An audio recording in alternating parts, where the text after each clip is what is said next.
Hi, my name is Adam Wicker. Today I'm going to talk to you about intercultural differences in the practices related to U.S. and Germany. There are many differences that people don't take into account when we get into global business economies within companies that expand to those new markets. What the purpose of this video is going to be is to demonstrate some of those cultural differences, and like I said, particularly with U.S. and Germany. The first demo that we're going to do is related to nonverbal communication, specifically looking at gestures.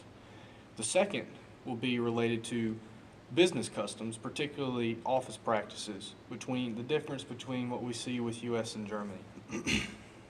Now, I will be the main actor as far as being the American business manager, and I will be in Germany. My wife will be an actress, and she will be one of my assistants that is working with me. So when we perform these different skits, just understand who is doing what role. So we're going to start with skit 1, which I'm calling the OK gesture. It's a particular gesture that means a lot of different things depending on which country you're in. And so I'm going to perform this skit as if I'm an American doing this, and doing this gesture would be perfectly normal in America.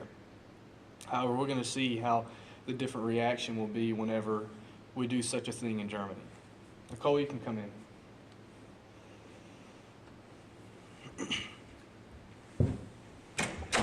Hey, sir. Yeah.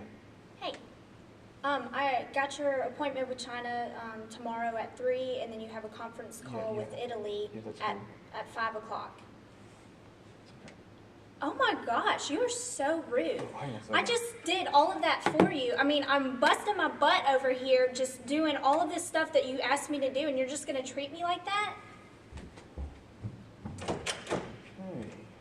Okay. So, as you can see, her reaction to this sign was obviously a bit different. The reason here is because in America, this obviously means okay, it means good, it means great, everything is fine. In Germany, it means a-hole.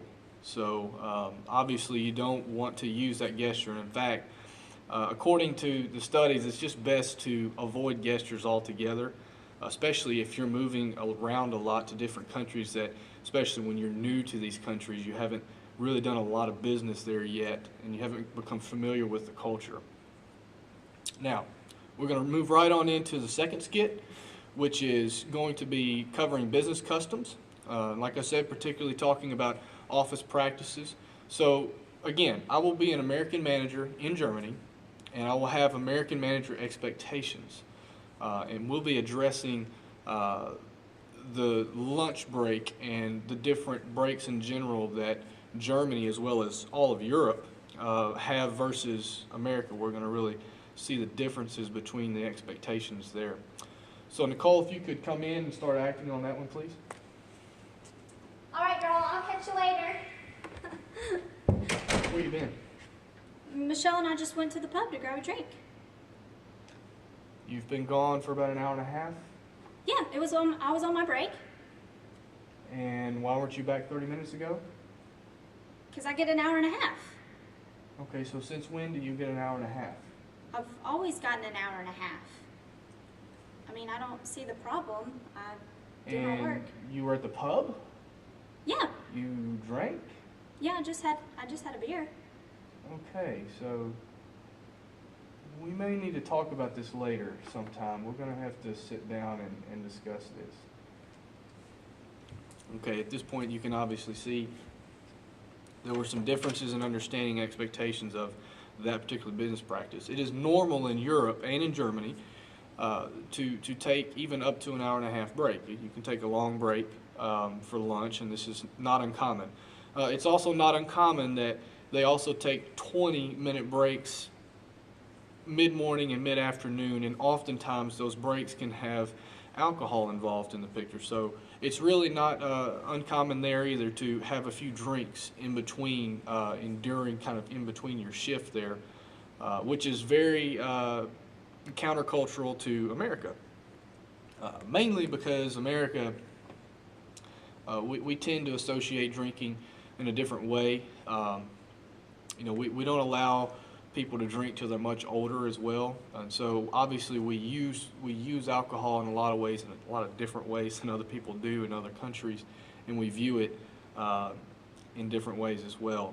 So we generally just kind of we discourage such things during the work shift. We like to keep those separate, the social life and the work life completely separate. We don't intertwine them in the same schedule. So there you have it. There's 2 skits. Very short, very sweet, straight to the point. And as you can see, there's a lot of things that you need to take in consideration when you're going to other countries. I myself really take this seriously because I do work with International Paper, and it is a global company. It is a multinational company.